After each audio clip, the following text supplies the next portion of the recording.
त्यांचं मुंबईत भाषण झालं 19 या कार्यक्रमामध्ये. तिथं बोलताना त्यांनी ब्राह्मण समाजावरती टीका केलेली आहे. ब्राह्मण समाज पाताळयंत्री आहे किंवा ते भाषणातून काही मुद्दे तुम्हाला देखील माहिती आहेत. त्याच्यावरती आता तुमची प्रतिक्रिया काय असणार? नाही, या जिल्ह्यामध्ये जातीचं राजकारण करण्याचं काम हे गेल्या अनेक दिवसांपासून परत सुरू झालं आहे. त्याची एक काही दिवसापूर्वी गुहागर तालुक्यात बैठक झाली. तिथे अशाच जातीवाचक विषयांचा उल्लेख केला गेला. त्याच्यावरती संघटनेनं काही पत्र लिहिलं आणि परत पत्र होत काल आणखीन जातीवाचक ह्याच्यामध्ये उल्लेख आला. पण हा गेले अनेक वर्ष चालू असणारा विषय आहे. अनाजी पंथाची उपमा प्रत्येकाला द्यायची, हा कोणाचा तरी राग कोणावर तरी काढायचा हा प्रयत्न आहे. आणि वेगवेगळ्या गोष्टी ज्या त्या काही उत्तरच देऊ शकत नाहीत. याला केवळ जातीचा आधार घेऊन एक तक्रारी करायच्या आणि त्यांना वेगळ्या पद्धतीनं बोलायचं, या पद्धतीचा प्रयोग हा आता नवीन सुरू झालेला आहे. आणि जातीच्या आधारे जे मतदार आहेत किंवा जे फॉलोअर्स आहेत यांना घाबरवण्याचं काम वेगळं सुरू झालेलं आहे. पण ह्या ज्या पद्धतीनं हे खुदकी म्हणा, ब्राह्मण समाज म्हणा किंवा फक्त एक विशिष्ट समाजापुरतंच भास्कर जाधव बोलताना पाहायला मिळतात. ज्याच्या अगोदरचं राजकारण बघायला गेलं तर ते जातीपातींमधलं राजकारणावरनंच भास्कर जाधवांचा पुढे आलेले आहेत. 2009 पासून जर बघायला गेलं तर आत्ता ही काढण्याचं कारण काय? आत्ता त्यांचे काही फॉलोअर्स सोडून गेले, त्याच्यानंतर त्याला उत्तर देण्याकरताच्या खरं ह्या सभा आहेत. त्यांचे फॉलोअर्स का सोडून गेले, त्यामुळे काय झालं आणि त्यांच्याबरोबर किती झाले, हा विषय राहिला बाजूलाच. पण त्याच्याहून विषयच तिसरीकडे न्यायचा आणि जातीतली तेढ निर्माण करायची. त्यामुळे एक जात घाबरून आपल्या पाठीमागे उभी राहील असा एक केविलवाणा प्रयत्न यातनं दिसून येतो. ब्राह्मण साहित्य संघाला भाजपने पुढे केले असं भास्कर जाधवांनी आरोप केला.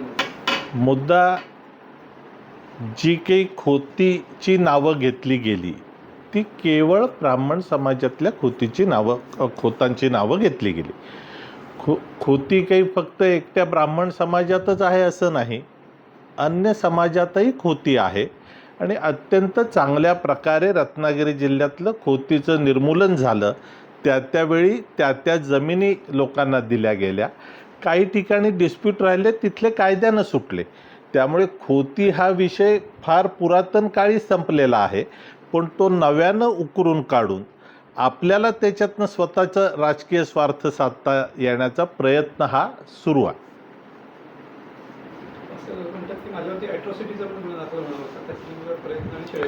आता ही तर उत्तर गेल्या 2 वर्षात त्यांच्यावरती जे काही बोललं गेलं याचे प्रत्येकाचा प्रश्न ते संदर्भ इथे लावतात. त्यांचे फॉलोअर्स त्यांना सोडून का जात आहेत याचा त्यांनी अभ्यास केला पाहिजे. तो अभ्यास न करता ते दिशा बदलवत आहेत आणि दिशा राजकारणाची जातीवादाकडे नेत आहेत. आताच नेमका खोदकीचा विषय येण्याला गेला. जिल्हा परिषद पंचायत समितीमध्ये त्यांच्या पाठीमागे असणारे त्यांचे जिल्हा परिषद सदस्य जे होते ते त्यांना सोडून चालले आणि त्याच्या बाबतीत त्याच्यानंतर केलेली ही सभा होती, त्याच्यामधले विषय आहेत. म्हणजे आता आमचे सर्व अजून सैनिक तसेच जागेवर आहेत हे दाखवण्याकरिता केलेल्या सभेतली हे वक्तव्य आहेत. त्यामुळे ही वक्तव्य आणि बाकीचं ही राजकीय सभा होती. या राजकीय सभेमध्ये खोत, ब्राह्मण या सर्व विषयांचा वापर करून स्वतःची राजकीय पोळी भाजण्याचं काम करण्याचं काम सुरू आहे. असं म्हणतात की मी आजही या मतावरती ठाम आहे खोदकीच्या विषयावर की खोदकी गुहागरमध्ये येऊन संपवली, मी कुठेही माफी मागणार नाही. तो त्यांचा प्रश्न आहे ना. माफी मागायला कोणी कोणाला सांगितलंय? कोणीच कुठल्या पत्रात माफी मागायचा विषय आला नाहीये. सर, मागच्या काही दिवसांमध्ये एकंदरीत तुमच्यामधून शिवसेनेमध्ये तुमचे पत्र देखील जे काही डिस्प्यूट्स चालू होते, आरोप होत आहे, सो तो विषय किंवा त्यावरती काही तोडगा निघाला, त्याच्यावर प्रतिक्रिया काय असेल? आमच्यात आणि शिवसेना निधी वाटपाचा जो विषय चालू होता, नाही, हे सरकार महायुतीचं आहे आणि महायुतीच्या सरकारमध्ये महायुतीतल्या सर्व घटक पक्षांना योग्य पद्धतीचा न्याय दिला गेला पाहिजे. याच्याकरता राज्यस्तरीय सूत्र ठरलेलं आहे. त्या सूत्राप्रमाणे काम झालं पाहिजे, हा माझा एक मुद्दा होता.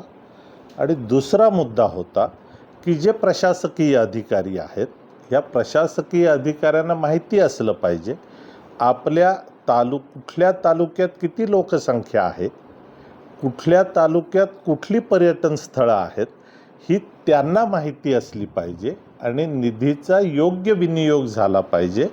याकरता मी सर्व विषय सविस्तरपणे मांडला.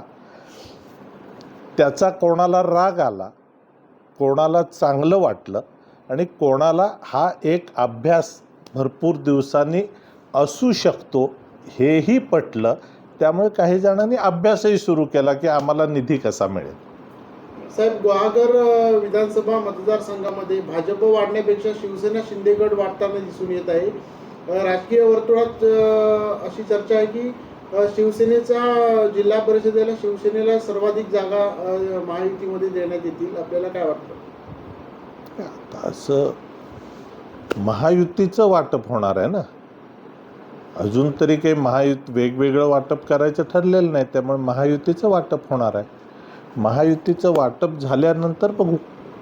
जिल्हा नियोजनच्या आपण दाखवलेला हा भेद, म्हणजे जिल्हा तालुका नियोजन जो भेद आपण दाखवला त्याच्यावरती पालकमंत्र्यांकडून सुद्धा काही योग्य प्रतिक्रिया आलेली दिसत नाही. त्याच्यावरती तुमच्या सुद्धा जिल्हा प्रमुखांना उत्तर दिलेलं पाहायला मिळतं, पण तुम्ही पुढे बोलला नाही त्या सगळ्या गोष्टी. मी कोणाचंच नाव घेतलं नाही. मी फक्त प्रशासनानं काय केलं पाहिजे, कारण जिल्हा नियोजनचा निधी योग्य पद्धतीनं वाटप करण्याकरता जिल्हा नियोजन समिती आणि त्याचे सदस्य सचिव म्हणून जिल्हाधिकारी जबाबदार आहेत. त्यामुळे जर तालुक्यातला अनुशेष वाढला तर ती जबाबदारी पर्यायानं सरकारच्या जो अधिकारी जबाबदार आहेत त्याच्याकडे जाते. त्यामुळे तालुक्यांमधला अनुशेष वाढू नये. एक काळ विभागावरचा अनुशेष दूर करण्याचं काम युती सरकारनंच केलं आणि कोकणवरचा अनुशेष हा युती सरकारनंच दूर केला. असं असताना महायुती सरकारमध्ये तालुक्यामधला अनुशेष वाढू नये एवढाच माझा त्यातला प्रयत्न आहे. आगामी निवडणुकीमध्ये भाजप स्वतंत्र लढण्याची इच्छा आहे? युतीमध्ये किंवा कुठल्याही युतीच्या वाटपामध्ये सन्मानजनक युतीच्या जागांचं वाटप व्हावं लागतं आणि सन्मानजनक युतीच्या जागांचं वाटप झालं तरच युती होते, अन्यथा अडचणी तयार होतात. त्यामुळे ह्या सन्मानजनक युतीच्या वाटपाची चर्चा सुरू झाली की मग स्वतंत्र लढायचं आहे का युतीत लढायचं आहे हे नंतर ठरणार आहे. पण युतीची चर्चा होण्याआधीच जर कोण म्हणायला लागले स्वतंत्र लढायचे तर सर्वांना सर्व मार्ग मोकळे आहेत. असं काही कोण कोणाला बांधून ठेवू शकत नाही. पण युतीची चर्चा होण्याआधी जर कोणी बोलायला लागले नेते तर तेही किती संयुक्तिक आहे याचा महायुतीतल्या वरिष्ठ नेत्यांना विचार करायला सांगू. सन्मानजनक निधी सुद्धा वाटप केलं पाहिजे तालुक्यावर, असं वाटतं तुम्हाला? महायुतीचं सूत्रच ठरलेलं आहे की सन्मानजनक महायुतीतल्या सर्व घटकांना योग्य पद्धतीनं मान सन्मानही दिला पाहिजे आणि योग्य पद्धतीनं निधीचं वाटपही केलं पाहिजे. थँक्यू. करायचं या सगळ्या राजकीय भास्करच्या बाबतीत नेमकी भास्कर जाधवांची कोणती डोकरी नस दाबली गेली जेणेकरून हा वाद उफाळला? नाही, खरं तर म्हणजे माननीय शिंदे साहेब, माननीय गोगावले साहेब, माननीय उदय सामंत साहेब हे राज्याचे तीनही मंत्री गुहागरमध्ये आले आणि गुहागरमध्ये ज्या सभागृहात त्यांनी पक्षप्रवेशाचा कार्यक्रम केला म्हणजे त्याच सभागृहात ही सभा झाली. खरं आता त्याच्यामध्ये अनेक विषय वेगवेगळे आले. अनेक जण मला प्रश्न विचारायला लागले खरं तर सारस्वतांनी सर्व प्रवेश करवून घेतले सारस्वत ब्राह्मणांनी आणि कोकणस्थ ब्राह्मणांना प्रश्न विचारले जातात अशी खरी स्थिती आहे. त्यामुळे ज्यांनी पक्षप्रवेश करवून घेतले त्यांनी खरी त्यांची कळ दाबली. त्यांनाच विचारलं पाहिजे की आता हे इतके का चिडलेले आहेत. एक नंबर.